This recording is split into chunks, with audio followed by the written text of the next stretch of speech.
yesterday specifically under the guidance of Puppy was that they really like rotating cores to lanes that are losing. You know, we saw this a lot with Sacred yesterday, where he TPs mid to try and kind of salvage the lane. Didn't work for them yesterday, but, you know, now that a PA can maybe actually rotate to one of these lanes, make a little bit of a difference, rotate to some of these early fights, probably not the lane, right? But I don't know, maybe it gives the hero a little bit of a better appreciation. Yeah. I've seen it in a better light. I'm curious if there's like an item build that you can go that is a bit more fast paced, that doesn't require like the Battle Fury. Because I think that's what's going to make PA a bit more viable, is just having a less greedy item build. So Sacred here is making some pretty serious Spanish puns that are even a slightly above my level of Spanish comprehension, unfortunately. But basically what he's saying is this is Papa is in Spanish 3 things. It's the Pope, it's potato, or it's father, depending on if there's an accent and context. So what he's saying is, you know, and also pure, or puré, as you would say it in Spanish, is a puree, or is puré de papa, which would be mashed potatoes. So they are calling pure mashed potatoes, essentially, in the chat here, which is really good to see. Yeah, I mean, Pure's got himself a new nickname maybe with his Spanish fans, because he was coming in showing a lot of respect to Picaz. Obviously, unfortunately, Pure couldn't make the major. He was probably watching at home, and Picaz was one of those standout players. Even though Thunder Awaken didn't get the best results, I saw so many comments from fans and viewers who hadn't watched much South American Dota, like, who's this Picaz guy? He's just incredibly talented. He's real good. Yeah, he's real good. I think he's definitely one of the up-and-comers. By the way, Entity Fishman, especially getting acquainted with this new cliff here. I'll highlight that in a little bit, as there's going to be a quick D ward, courtesy of Fishman. He'll also deny his own observer, predicting that's coming. So, guys, one of the bigger changes here to the Dire jungle, 2, essentially, is going to be this big in-row here, this big divot. Kind of Roche basically took a bite out of the Dire high ground here, is essentially how I like to think about it. Or he got thirsty, needed a bit more river to work with, you know? Very true. And as a result, some more space for the fishes. It has moved the outpost back a little bit. I'll just bring that up because this has always been a strength. The selling point of Dire is the outpost for the Roche fight. And speaking of fights, here they go already in the river. Just a little skirmish as they scare away fishermen. Yep. Nothing too crazy happening there. It is, as you called, the Dark Mago mid-Mars, something he's played a decent amount of, and I'm curious to see how this Mars does, because he's up against a player-hero combo that is as signature as it gets. Stormstormer playing Invoker. We saw the Exile Invoker yesterday. This is the hero he rose to pub fame on, and then initially got some competitive fame on. He was kind of memed a bit as like a one-hero spammer guy. He's no longer that kind of player, but his Invoker is his best hero. Yeah, I definitely agree with that as well, especially on the Exort style is how he really rose. And I think, you know, Exort Invokers, they kind of get a bad rep in that sense, right? Oh, you know, congrats, you can do one combo, you think you're real good Invoker. Yeah. But he does a little bit more than that here. And while we're kind of focused on the mid lane, another patch note that we haven't really brought up, but is good to bring up now, as we can directly show you, is that these side camps, they've gone. They're actually completely disappeared now. So you can see some trees here on Dire side. You can kind of path through here like that, is the way I played around with this. But the more interesting one to me, Gods, and where you think this is a pretty big buff to Dire, is going to be this patch of trees. So you have to cut this tree specifically. I don't know if you can see my drawings, and one of these. Yep, but you can actually kind of sneak on through if you end up cutting this without the Dire tower, or sorry, Radiant tower that is able to see back there. So it's another avenue to gank, basically, is what this turns into. Very similar to the one that Dire has above their tier 1. I'm a big fan of it. Yeah, that's nice. I mean, more avenues to pressure these mid-tier 1 towers is such a big focal point for all these teams that giving new ways to gank and maybe make those rotations towards mid lane is going to, I think, spice these games up a bit. And also taking away these small camps, honestly, love it. Like, that's a direct nerf to some of these coddles and pucks and these kind of mid-farming heroes that love to use their nukes to like farm the wave plus the camps and, you know, kind of boring style of Dota. So we're going to see a bit more fighting coming out of mid laners, I feel. And I think we're also set to see a little bit more. Ooh, nice attempt there. I think Dark Mago, I'm not sure if that was his Ironwood branch, but he might have tried to spear him to that tree. Might have had a kill there even. But I'm not sure whose that was, to be honest with you. But another thing we're going to see, I think, is going to be... Oh, the spear? What? All right. Well, Stormstormer's like, I knew that would happen. I played versus some mid Marses. Well, you know, we can take a look at that one maybe after the game. Maybe the mid changes aren't as good as I thought, gods. I don't know. It's the angle, you know. You get the diagonal and it doesn't spear. You know, you gotta be head on. In any case, I think one thing we're going to see is a lot more lower level fights. They have increased the amount of experience you need by a little bit for every single level. So don't let that deceive you. Those are XP changes needed to level up from each level, not total XP you need to accumulate to get to that level. So it does end up slowing down the game by a fair amount. I think definitely there was a lot of, wow, here that's very low top, but you saw a lot of like heroes getting crazy amounts of XP. But what they did do is they buffed some of the XP you got from some of these streaks, I think, as well. So maybe they're, you know, they're going to encourage, hey, you want some XP? Go and kill some heroes. Yeah. But we'll see how it plays out because, yeah, heroes won't just be getting the same levels. A little bit of miscommunication top lane. Pure asking for a high five. I did see this on Reddit a while ago. Rubik did used to have this telekinesis land indicator that was visible at least to allies. I don't know about enemies, but I don't know if that got re-added in this patch. You know, there's so many Rubik bugs on the what's it called, on the Stack Overflow or whatever that Jeff Hill is running. But I don't know. Rubik probably about to say the source of like 80% of Dota bugs, I'm sure. Yeah, for sure. He's got his fair share, but this lane not doing too poorly at all. Sacred is finding a little bit difficult here, but still, you know, overwhelming physical damage, right, or base damage with 82. A lot of the sustain. I mean, check this out, right? Bracer, Ring of Regen, already at 10.4 HP regen a second. Wow. Yeah, that's pretty nutty. Like, usually you'd think 10 health regen, like, you've surely got a Ring of Health, but no, he's just rocking it. But the last hit's not going along with it. Despite having the 80 base damage, I'm a little surprised this lane has not been a bit easier for Sacred just to free farm, particularly with the Rubik with him. But it looks like Matthew has 5 or 6 CS, so probably it's just Matthew taking some range creeps. Yeah, that's a good point. Yeah, that is a good point. Yeah, not too many denies either. Maybe that'll start to get a little bit easier for Sacred as he gets more levels and tanks up a bit more, especially depending on what the build is, if he wants to go for more points into Retaliate, which did get nerfed a little bit, huh? Just slightly. Sunstrike down bottom lane. as they do Icarus dive onto Pakaz. Avalanche will whiff. Fire Spirit's connecting, but Pakaz here is covered by the infused raindrop, so he will live through that. Panda lacks the physical damage here on the Wyvern to get a kill onto Phoenix, who I do believe got slightly more HP regen out of the patch. Fire Spirit. Oh, yeah. Not sure. Oh, you mean Phoenix, you said? Yeah, Phoenix. I think he got just a little Phoenix bit. got +1. Nice. Yeah. That's pretty big for him, especially for a low... I think he's still a zero armor hero. Hitomi? Yep. Yeah, this is actually a zero armor lane. Oh, he wants to maybe blink in for this kill. Thinking about the Avalanche, so he's ready for it. The counter initiation, though, into the Ava toss. Fire Spirits as well connecting, but it's not enough. Pakaz still does get first blood. Toby at least will get the return kill. Sunstrike onto Panda moves, not enough damage here to condemn him, so he will make the trip safely back to the fountain. Ooh. Very, very high-octane bottom lane. I mean, the initial kill was that missed Avalanche, unfortunately, because that's the big thing that I think a lot of players are going to have to quickly remember when you're playing against these Exo Invoker is these side lane 2v2s, they're not really a 2v2 when there's Sunstrikes coming in. You have to try and anticipate when they may be thrown to make sure, I mean, with an Avalanche, it's almost like a guaranteed land, but Sunstrike is just so much single target damage that if it lands, it's almost a guaranteed kill.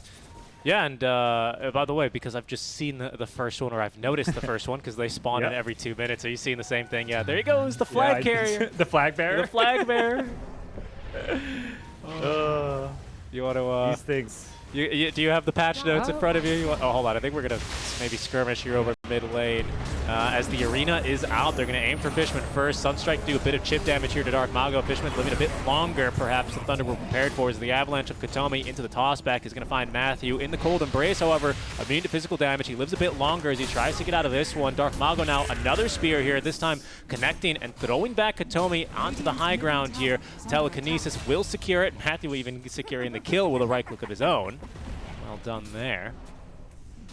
It's top lane. There's a Chrono onto Sacred. Sunstrike number 2. Of course, an easy hit for Stormer especially.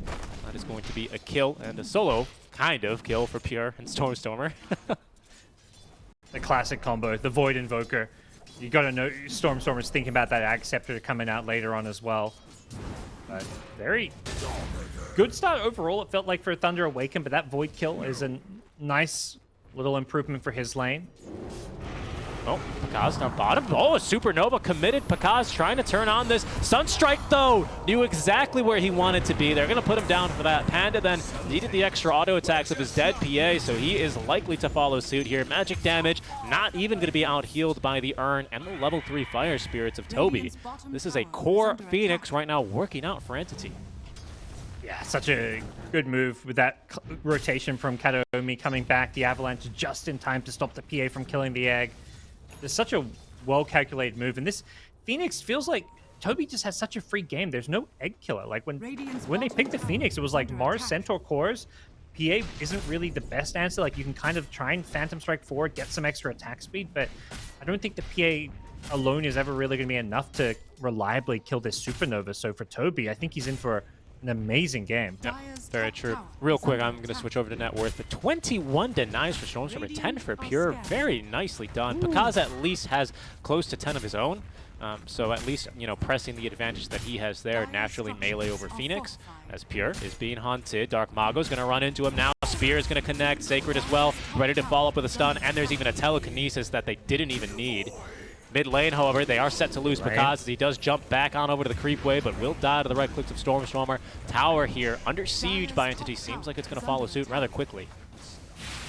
Yeah, both teams losing their carry here. Matthew's trying to do what he can to defend this, but Stormstormer having the resummon on the Forward Spirits means this should be a guaranteed tier 1 tower. Let's get glyphed up here. That's one of the other changes. You only get one glyph for each tier of towers now, so they won't have a... They'll get a reset from this tower, but they won't from the other tier ones. Very good point. Yeah, and I do like that change overall. I think it kind of encourages some more pushing in general, and Spia's Kataomi is looking for a fight, maybe slowed by the dagger. Pakaz thinking about jumping in as there's going to be Dark Mago. He finds Stormstormer trapped, however, in the ice wall. Pakaz going to jump on over. A little bit of lifesteal for him, keeping him sustained. Fire Spirits from Toby not doing enough. Stormstormer will fall. Kataomi, though, and now with Toby on top with the Supernova, is going to scatter Thunder to the winds. Nice toss as they throw Fishman back on to secure the kill onto Matthew. That's 2 kills for Fishman in this fight before he falls to the Splinter Blast of Panda. Kataomi maybe now feels a bit deep in this fight, but will continue to dive as he's got the backup of Toby. Fire Spirits underneath the tier 2 tower is being out-healed as the Avalanche also stuns up Pakaz. The dagger not going to kill Tiny. He grew and gained the armor, and that might have genuinely saved his life there. Pakaz then will fall to Toby, and it's a big team fight win currently for Entity, but now out of spells, they got to make a clean exit, and Sacred looking to join the fight, has no Stampede. Icarus dive ready in a second. Toby is going to use it aggressively, however, as the hoof stomp is going to miss out from Sacred. Spear connects onto Stormstormer, but Thunder might have overextended on their own side of the map as Matthew, looking to escape, will dodge the Sunstrike from Stormstormer. And I think finally we are going to end this skirmish. It looks like they're looking for more, and it was actually Dark Mago looking for more as he whips the spear and falls to the Sunray of Toby. Pure's now here ready to fight. Does not have a chrono, but won't need it here, likely for the kill onto Sacred. Panda is going to throw down the Winter's Curse. It's a good one onto the Tiny. He will fall, but it's not going to save Sacred. He still dies to Stormstormer at the end of the day. Oh, just an absolute bloodbath, and I feel like the real hero of this fight's the Phoenix.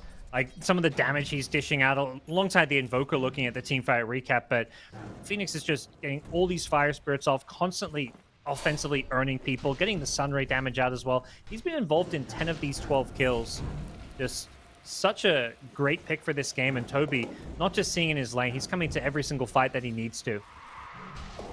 Yeah, absolutely. And I think the spell usage especially is really impressing me. I mean, I guess Phoenix is really all about spell usage. You literally can't attack during your ulti to make the point.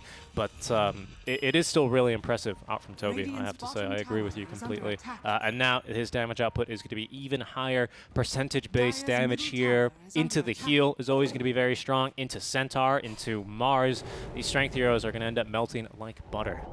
Radiant's bottom tower has fallen. We'll see some of these first new neutral items coming up. By the way, 12 minutes in, these teams are feeling like, oh yeah, we're meant to get some neutral items, right? And yes, some of the new ones, the Lance, the Ocular, the Occult Bracelets. I don't think there's anything too crazy that came out for Tier 1 neutral items. I mean, they're Tier 1 neutral items. The idea of crazy tier 1 neutral items shouldn't exist. So They do you have a list of the tier 1 specifically that they removed? However, I remember Keen Octic, Ocean Heart. yes. Yep. And the last one, I don't have the list on hand, but I can quickly... Chip Vest. Chip Vest, that's right. And I also read apparently Broom Handle was removed, even though it wasn't in the patch notes. So Oh, Broom yeah. Handle may or may not be removed. That may be an oversight. It may get re-added. Who Yeah, knows? it's not in here. Yeah, it's definitely not in here. Another big oversight not in here is Hoodwink, but we can talk about that on a later date. That's for the after dark streams. Yes, absolutely. Fishman here, just being annoying, soaking experience from Sacred. The item build on Centaur, nothing too crazy. It's still very much back to basics here for Centaur. He's got Van Hood in the quick buy already with the Hooded Defiance ready to go. Seems like they are going to force the skill point here on the Abba. Hoof Stomp here to keep him stunned up as he does activate the bar time. But Pure maybe looking for a Chrono. He's going to find himself stunned instead. Yeah. Chrono still catches 3. Sunstrike as well. They're going to try and focus on the Dark Mago. There's going to be Toby's the egg. Beautiful egg. And is going to condemn Matthew Fishman. However, can't be saved even by the Chronosphere. Toby looking to jump from Moors. Dark Mago activates the DD room. Pakaz as well showing up to fight Sunray onto all 3 heroes, but it's not enough to save Pure. Even if the heal had connected onto him, Toby at least is going to be able to get some small compensation there with the kill onto Dark Mago. But pretty costly kill there yet again onto the Faceless Void, especially Gods, because Pakaz is involved. Yeah, that's some much-needed gold for his PA.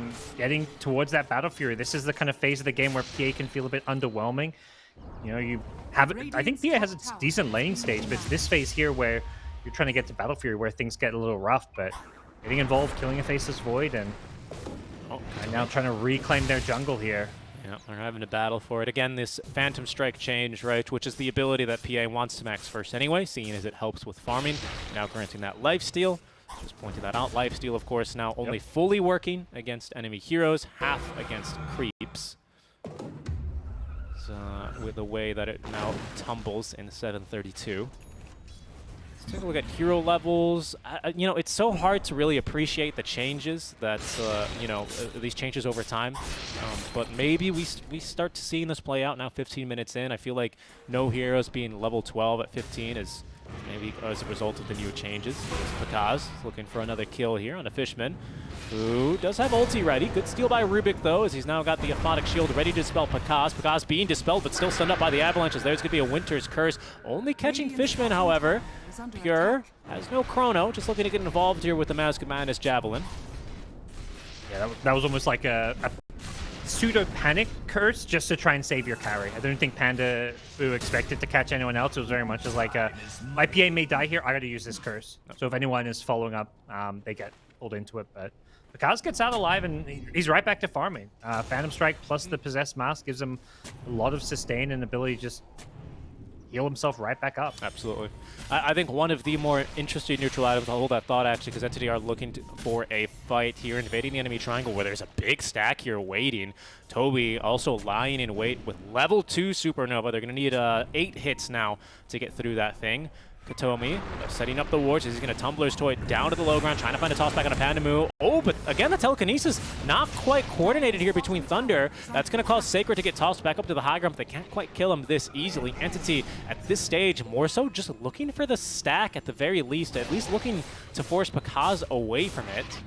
But Bailing. Yeah, Invoker TP's bottom. So if you're Thunder Awaken, you can actually go look for a fight now. They know Invoker can't show up to this fight. They go. He can still throw Sunstrikes. Blink Dagger in from Dark Mago. He's going to be tossed back into place. Fishman nearly nuked through the borrowed time, as it's going to be Kataomi who dies first. Fishman, they need a stun for him, and they have one. Telekinesis lift in time. No more borrowed time, and he is going to go down. 2 kills for Pakaz, and that's very likely the stack now going the way of Thunder.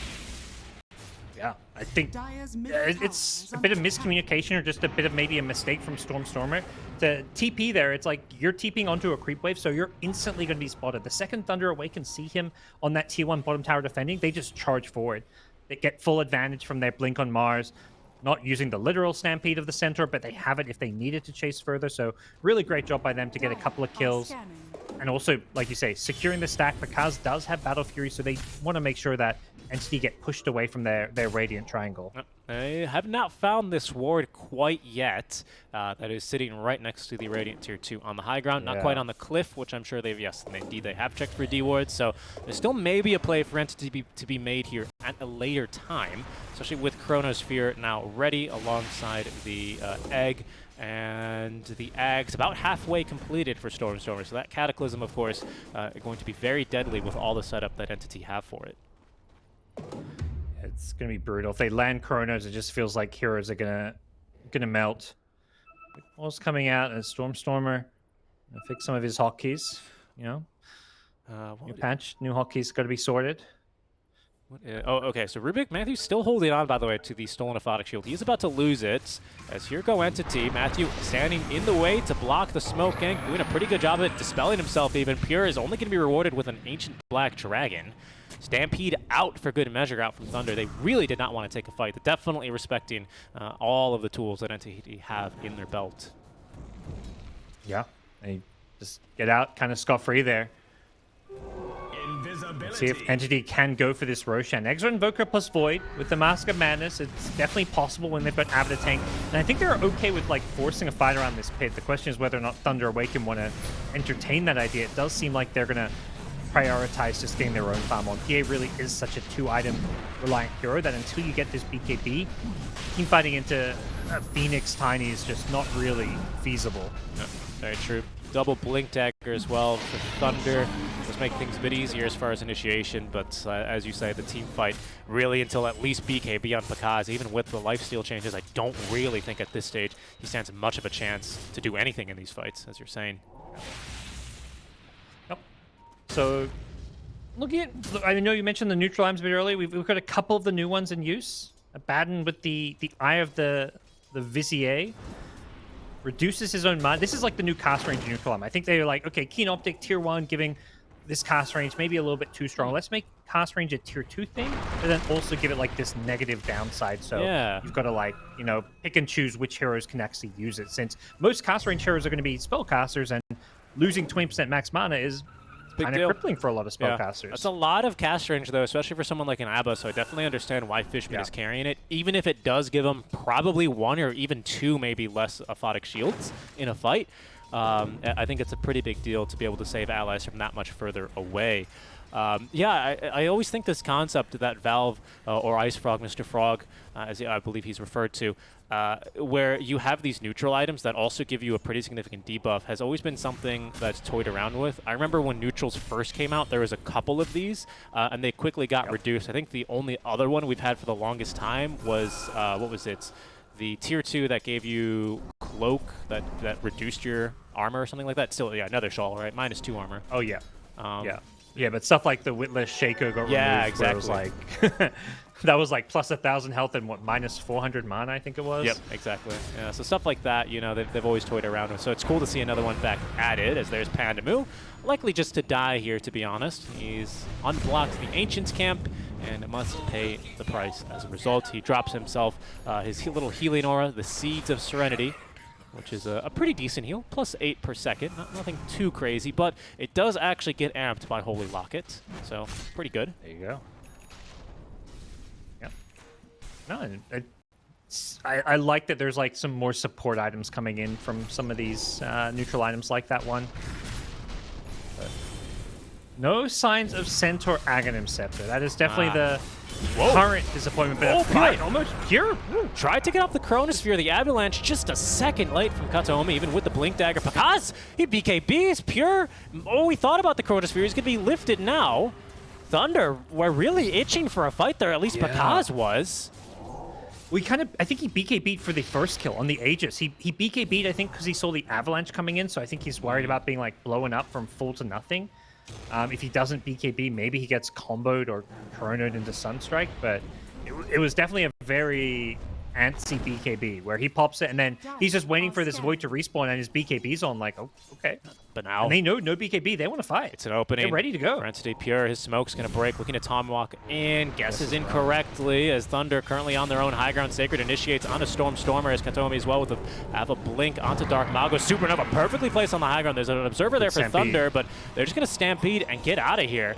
Not wanting to fight with that tool specifically ready for Entity. They have been scattered quite a bit here. Dark Mago on the run, as Sacred will make it out alive. Dark Mago will follow suit, TPs to the tier 2, and now Thunder, perhaps especially with BKB back in 20 seconds, might look to fight themselves. Yeah, this is taking me back when Centaur used to be played a lot. It was considered to be one of these heroes that's pretty good against Phoenix for the exact reason we saw there. When that Supernova goes down, if they don't have hard lockdown on you, you can just get out of there. Oh, there's a Cataclysm. Dark Mago. Yeah. Jumps in. Got the invis. Okay, he's going to be chronoed and killed. Why not? Make sure. I mean, they didn't have the kill without it. They didn't have any detection between the heroes there. Stormer onto Sacred, who does manage to get out of the ice wall, though. No problem. Now Katomi looking for a toss back onto Panda. They will not quite connect it, but the Sunray doing damage forces out the Winter's Curse. Oh, and a follow-up stun. Oh, they get on top of Purity's dead. Pakaz BKB now chasing after more. Toby able to Icarus dive away. Stormer blinking out, and Fishman attempting to TP will make it alive. But Thunder with a very strong counter initiation there following the curse.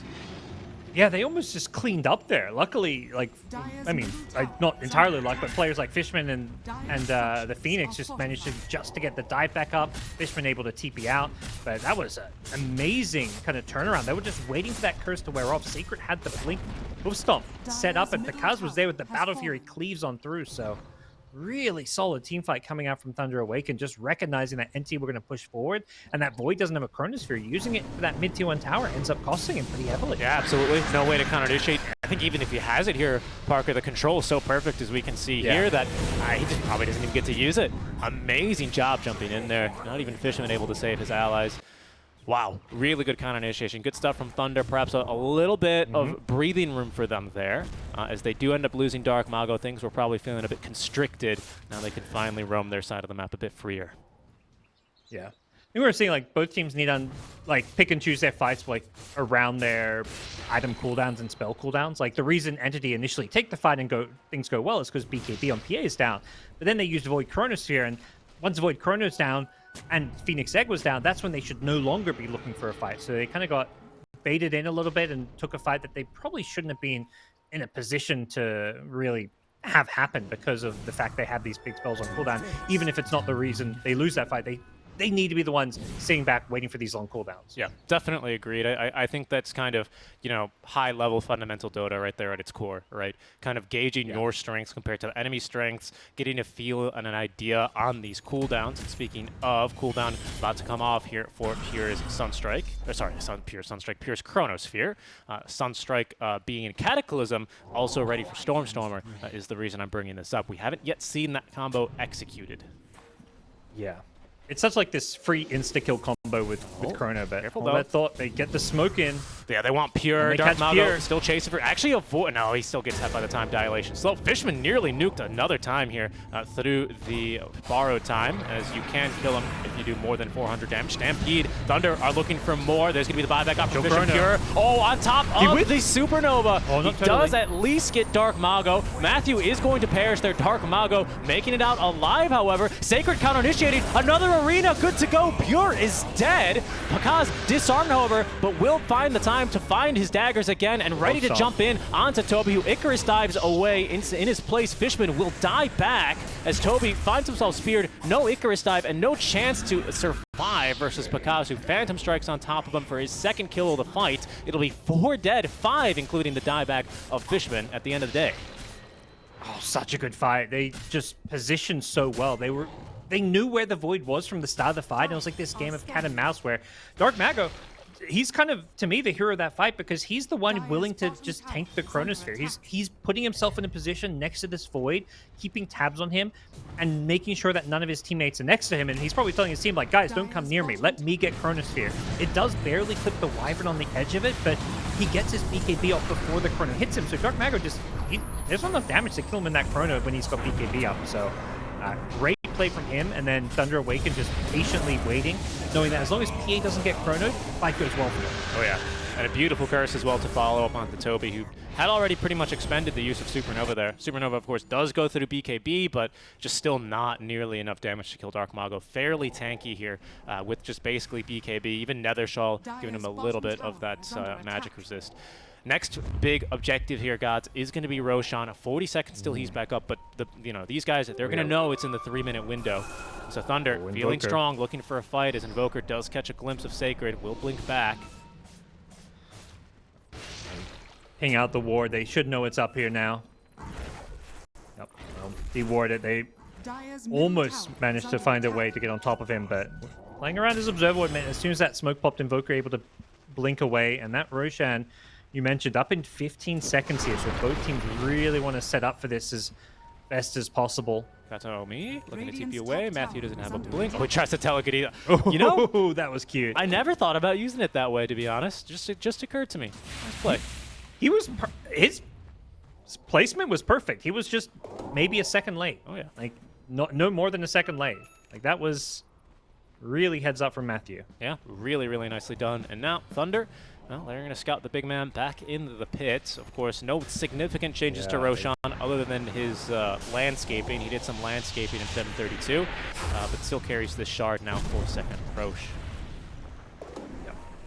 Fortunately for Thunder Awaken, they made that smoke move, but Roche wasn't up yet, and then as soon as they leave the area, they get dewarded. So now they're going into this potential Roche conflict with a vision disadvantage. And this is, I think, part of one of the reasons I know some of the pros mentioned with dire advantage is it's kind of was thought of for a while that Radiant have a Roche advantage just because Radiant like to play this top side of the map. But what ends up happening is both teams play top side of the map, and Dire has this Roche advantage. One, because their outpost is close to Roche, but two, all these cliffs with great ward spots are on the Dire side. So generally, for these Roche fights, Dire just end up with better vision.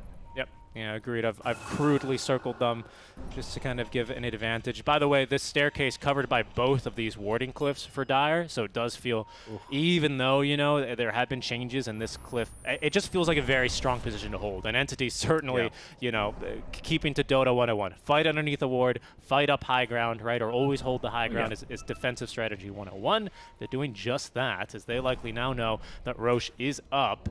And it could be very much the deciding kind of thing for the tempo for the next 5 minutes or so.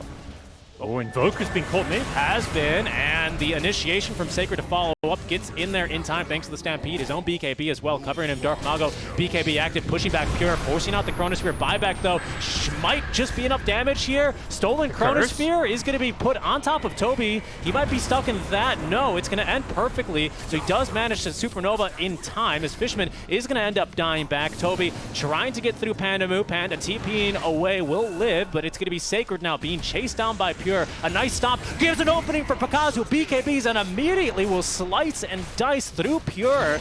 A second kill now for him on the critical strike onto Kataomi, but now BKB ending. Pakaz might be a little bit vulnerable here to the magic damage of Toby and Stormer. Toby, jump by Sacred, the dagger doesn't find a crit, and Pakaz is going to end up backing up to lifesteal a bit off of the creeps. So a reset here in the fight momentarily. Yeah, Pierre would love for this BKB to reset. So Invoker is just so hard to fight into without BKB. There's so many spells as a melee carry that kite you, and end result is pretty good for Thunder Awaken. The Invoker buyback's the big one now. This is like suddenly this huge win condition. You kill this Invoker, and the game could just break wide open. Absolutely. Plus, the Void is dead for 20 seconds. So Aegis on PA, this is an amazing Aegis here. Like it means you can just hold your BKB that little bit longer.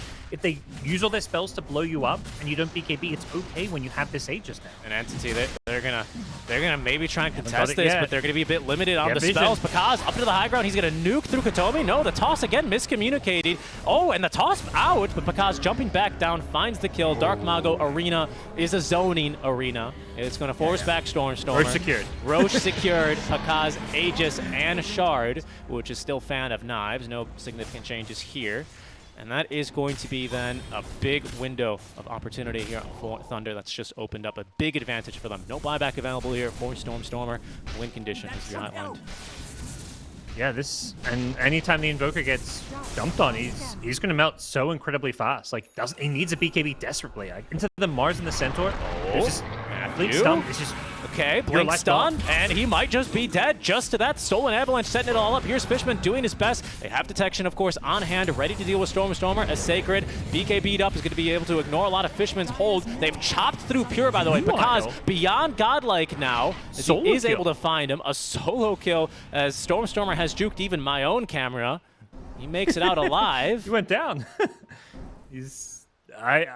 That was crazy. I thought there's no way Invoker survives that for one thing.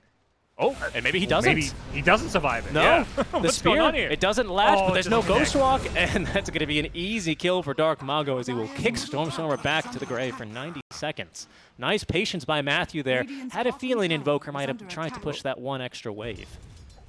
Yeah, he just reads him so well. Matthew's like one of these 4 positions. I feel like he's such like a high IQ player. Pakaz messes up the combo there. Needed to go for the break first onto Fishman. Might still have this kill, especially as Pakaz will commit BKB. Has full Abyssal there, so the bash will condemn Fishman. Hombre Pescado, as they will call him. Double damage rune is there, but tier 2 tower awaits as well. No creep wave for now, but it should be an easy tier 2 tower. In 50 seconds, they know this Invoker buyback is being used, so they potentially go high ground here with an Aegis. Like, they haven't got the best high ground pushing lineup, but the threat of like a blink stun from Centaur and Mars means their high ground is still pretty decent. I agree, especially with like a Mars standing back. You can have Centaur just tank it up front, PA as well with the Deso debuff, Aegis backing her up. Panda can sit really far back in this fight, especially with Blink Dagger now, so that he's not caught by a Tiny, or he's not caught by a Chronosphere, so that he can ruin, of course, a Chronosphere. So pretty good high ground opportunity for Thunder, but they will pass on it for now and instead look to stabilize other lanes, where Matthew is going to go hunting in the trees. He tosses himself, finds Toby. Toby is not here. There he goes. He's TPing out and he's off the map. They literally can't see him. Very balanced. Yeah. My people need me, says Phoenix. I'm needed in game 2. Let me see if I can fly into it off the map. Get me out of this one. You know, Shadow Amulet was nerfed. You got to find new ways to leave games now. Biggest nerf to Chappie, and a big catch here onto Pure. Sacred ready to follow up with the hoof stomp. He casually walks in, but Fishman there ready to dispel because he's got a DD. Needs to find the break onto Fishman first to get through the borrowed time. Fishman activated it manually to avoid that, as Pure is going to make it up to the high ground with a nice little time walk. So instead, they will take Fishman. Pakaz's 14th kill. He's at least triple beyond godlike now, as Dark Mago chasing after more. He used the new Ogre Seal Totem. Not that new for those of us that are Ags Lab enjoyers, but new to regular Dota. I'm glad he picked it up. For a while, it was sitting in the stash, and I was just about 30 seconds ago, I was going to complain because they were using 4 of the tier 3 neutral items, and the one item they weren't using was the Ogre Seal Totem. So I'm glad it's coming out. We need to see it. It no longer stuns. It's now a slow. I guess that's the big... If it's stunned, it'd probably be a bit too OP for regular Dota. Yeah, agreed. 100% so. That's the Ice Frog. I want this to make people stop moving, but stuns are too good, so it's 100% slow. It's going to reduce move speed to, actually, funnily enough, 100. That's the floor of movement speed in Dota. Can't go below 200 HP. Can't go below 100 mana. Those are the rules. But... essentially a stun, especially if you have no way to dispel, no movement items or abilities. Yeah, you're not really going anywhere. And Awaken, after a rough day 1, have found some big plays here in day number 2 to start things off. They need to start getting some wins, and this is looking like a great recipe for success for them here in game 1. She has Pakaz, the double damage rune! Did he have another one? Oh no. Pure now is going to find himself killed off immediately. Fishman even was in the vicinity, ready to guard him, but was just a step away. Just one step too far, I should say. And he is killed so quickly by this Fan of Knives and Abyssal Blade. No chance to escape. No. Deleted him. They're looking maybe for some action top lane. They know the Invoker's here. Toby's going to TP away. Sunstrike was, I believe, to scout. Maybe to do some damage to Matthew as he fights versus a Forged Spirit. Sacred's looking. He's not too far off here, but Boka's pretty tucked in. The focus is mid lane currently from Thunder, however. With the kill onto Pure, no chrono for 30 seconds. There's no buyback available either. In fact, only one hero with buyback in the entire game, and that's Matthew. Again, I believe Thunder, sorry, Make That Entity will get another Fortify as soon as this tier 3 drops. Yes. Yes, indeed they do. You can see it refresh there. Oh, Katomi, though. Standing still for just a second, maybe even baiting as Fishman is there to save Great him. arena. Okay, Toby is going to end up using the egg, so that's going to trigger the Stampede out, especially with Pure respawning in 3 seconds. Thunder not eager to be on that high ground any longer. Yeah. It's definitely a moment where I think probably for a split second they thought about going for the egg since he'd used it just to survive the arena, but it was a smart decision that the safe conservative one just to disengage. Finds 2 with the Tornado. No BKBs here and now no mana for the 2 strength cores of Thunder. That'll certainly force them back. They were hoping to find someone lurking out of the base. It may just mark the end of this push, unfortunately for them, but see if they can slow this game down and secure themselves another. They've got such good vision, but smoking out is Entity, so they're going to bypass some of this Radiant wards.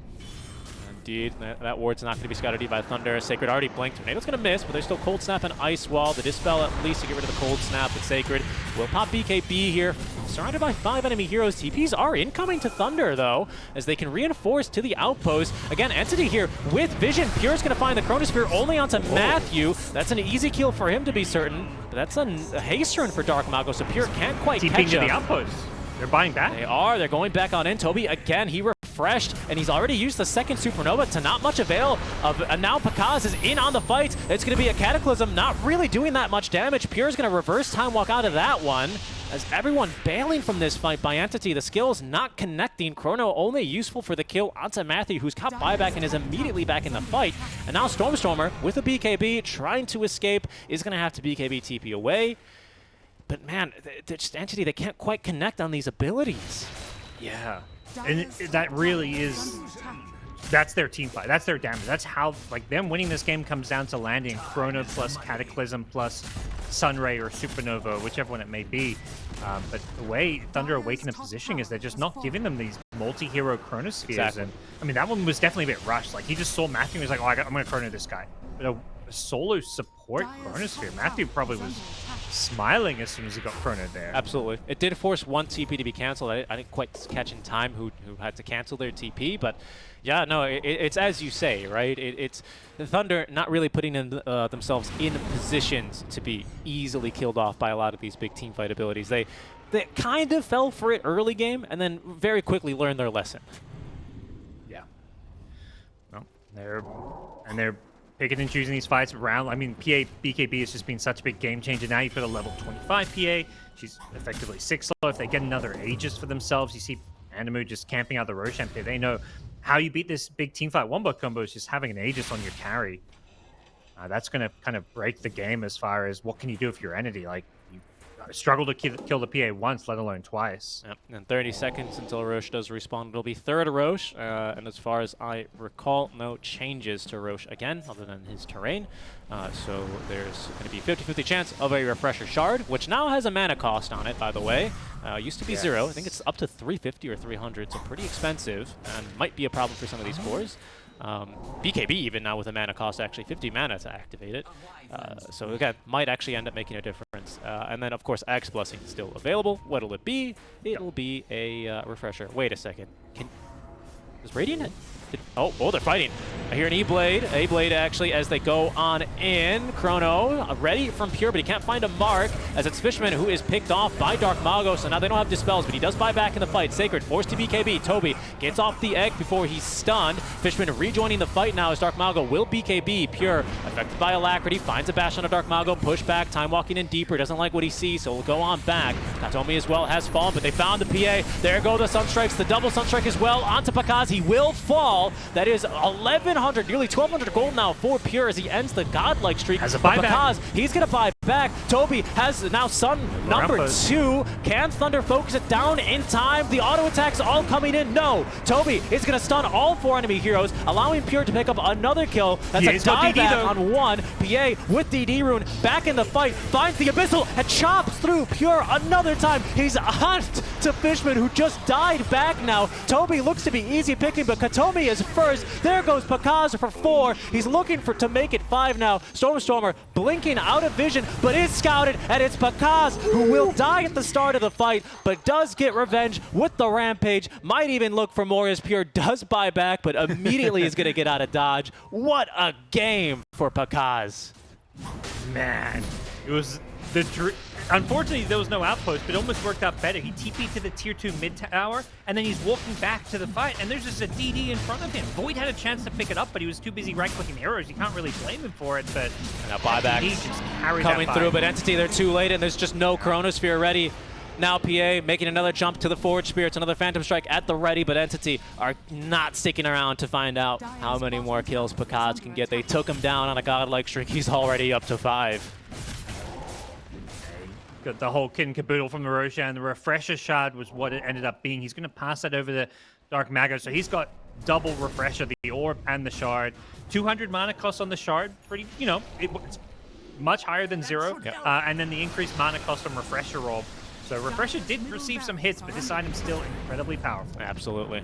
I don't believe you can triple Arena, though. I don't think he's quite got the mana required for that, but he can at least jump forward and find Fishman, who does activate the ulti manually. Pure has no Chronosphere yet. 20 seconds till that's back up. So right now, the Arena of Blood, no possible counter initiation. They don't even have a Supernova. That is a dead Fishman for 50 seconds. He bought back previously, doesn't have it available to him now. Quick note as well, they did increase the Ancient's armor by about 10, so it's a little bit longer to end the game. Not by much. We'll bring that up. Yeah, there's a lot of games where, like, it feels like the tier 4 towers take a long time to bring down, and then you get to the Ancient, you're like, oh, this thing's kind of squishy. Sure. Okay, Pakaz. Lots of stun strikes, but not enough damage. And there's the exfil, courtesy of Sacred's Stampede. But they found Kataomi, who was lurking on the back lines. Pakaz makes very quick work of him for now his 24th kill this game. No one with buyback here, Parker. Everyone has used it. Whew. All right, 25k gold lead. Surely, come on, Centaur. This is it. Your game's, you know, it's in the bag. Where's the Axe Scepter, man? Divine Rapier, by the way, for Pakaz. I didn't scout this pick up. Dire's top tower is under attack. I quite like it. He's only doing damage really in these fights during BKB. It feels like reliably. Otherwise, he's getting kited pretty heavily. So this is just going to kind of maximize the efficiency of both his BKB and that Abyssal Stun. Like, he just wants to jump in and delete a hero instantly. Rapier's kind of the way to go about it. Absolutely. It's going to be a little bit harder here. Pure closing in on the 25 talent. I imagine at this stage, backtrack is looking mighty, mighty tantalizing to him now. The ability to maybe live through one of these PA crits here, just on chance. He does have Chronosphere at the ready. Stormer setting up Pakaz to lose all of his mana. There it goes. Again, you need at least 50 to activate BKB. And he's got at least that much for now. So there's another jump in from Pure. Just looking to bait out abilities. BKB, but yeah, Pakaz, he's not falling for it, and no creep waves for now. They're going to have to back off. There's a regen rune, so can get some of his mana back. PA fully depleted, so we'll limit their ability to fight. Like, I mean, BKB has a mana cost, Abyssal does. It's not just your spells. Very true. Dark Mago, by the way, has picked up an overwhelming blink. The only reason I bring it up is a great blink canceling item here. Good damage, absolutely, but with all the blinks that Entity have, might make a little bit of a difference here, especially as Pakaz does go back up to the high ground one more time. Sacred, covered by the Trickster's Cloak, almost finds the jump there on a Stormstormer. Needs to be careful for a toss back, but Kataomi's more worried about his own livelihood and finding a toss right now, especially as Thunder will finally breach up to the high ground. Second set of barracks for them. And Pure's making his way out. He's farming some Ancients. He looks like he just wants some neutral items, I feel like. He's probably looking around like, where's our tier 4 neutral items, guys? So he's just trying to quickly farm some for both himself and his team, it seems like. But the rest of his team are trapped in their base.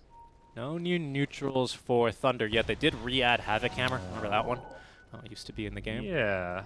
So, re-added, or I thought for some reason I thought I read it got removed. Yeah, so that's what I thought as sense. well, because I remembered that item and went, man, I've never seen anyone use that item recently, and that's Okay. because Oh, it there we wasn't go. in the game for a while. Yep. Replacing the lever. That's the only, I guess, only change for tier 4 neutrals. No leveler. So it seems like the overall goal of the patch was to slow down the game a bit, and well, here we are at 45 minutes in. Obviously, sample size of 1, but this game certainly going a bit long. You know what it says to me? That's Iceberg saying, which hero is a Havoc Hammer good on? Offlaners. Tanky strength offlaners. Okay. He is sick of people playing Razor offlane, Viper offlane. This is like him saying, all right, we want some more Marses and Centaurs. Absolutely. And that's what Thunder Awaken picked both of. So. You know what I've always said? You know, it's this thing, right, where TI starts coming around the corner, and if it's not a team fighting meta, if Earthshaker is not top pick material, we've got to change that. He is just such a fun hero to watch. You got to have him on main stage. for Can't sure. miss him. Dire's bottom Miss him. tower But yeah, is I under certainly agree attack. with you. I think that's a better way of looking at it, more so than removing Leveler. Maybe 2 birds with 1 Yeah. stone there. And they even like adding the Ogre Still totem or whatever it's called. Like that's another kind of offlaner item. So it does feel like they're trying to make some of these tanky strength heroes that disappeared become a bit more relevant, or and just have a few more fun tools to use. So Pakaz now, by the way, he has lost Aegis, but he's holding on to a Yeah. disassembled Aeon Disc. Now, you are allowed to interact with your inventory so long as you are not... You can do it when you're stunned, but not if you're hexed or basically if you're muted. I don't know if Entity have a way of applying that right now, as Pure is going to be caught here. The Abyssal Blade, Pakaz is in, and Pure is down for 2 minutes. That's the dieback penalty. Oh boy. And they should know he doesn't have buyback. It's a minute and a half away. That's a big, big fine. I was going to say, I love this Aeon Disc, because the only way they lose this game is losing this Rapier during a Chronosphere. So he just activates his Aeon Disc during Chronosphere, and you're good. Did you see that Time Walk range, by the way, on Matthew? Stolen that one for the Rubik. Oh, with all the cast range he's got. Oh, yeah, Fishman. Holy cow, when Speared. when you cover that. No that's huge. one. Pakaz trying to burst through him. Won't quite do it, but does at least force out Supernova number 1. They might actually end up getting Kataomi here, but a nice telekinesis back by Matthew. And that'll reset that fight. A little dicey. And Pierre with no BKB makes this kind of tricky. You've got no Aegis, no BKB. The Aeon Disc is really for the Void Chronosphere, so you're kind of looking at this Mars to kind of zone people away with the Centaur now. Pakaz, he's going to delete Fishman there, make him into Sushi Man. Now, as there's the Time Walk back, Kataomi stuck behind enemy lines here. Another Supernova doing some damage, might have even stunned a hero, but no, it's just going to be disengaged yet again. Fishman now is going to end up buying back, but it's Stormstormer who's caught in the arena at a 3,000 crit. Coming from Pakaz, he's going to look for more! A second Rampage! A beautiful spear out from Dark Mongo on the second arena of the fight, and that will force the GG from Entity. Thunder Awaken, the new patch breathes life back into them. They go 0-4 day 1 and take down Entity in game number 1. 3,000 crit. That is something. I can't believe my eyes there for a second here.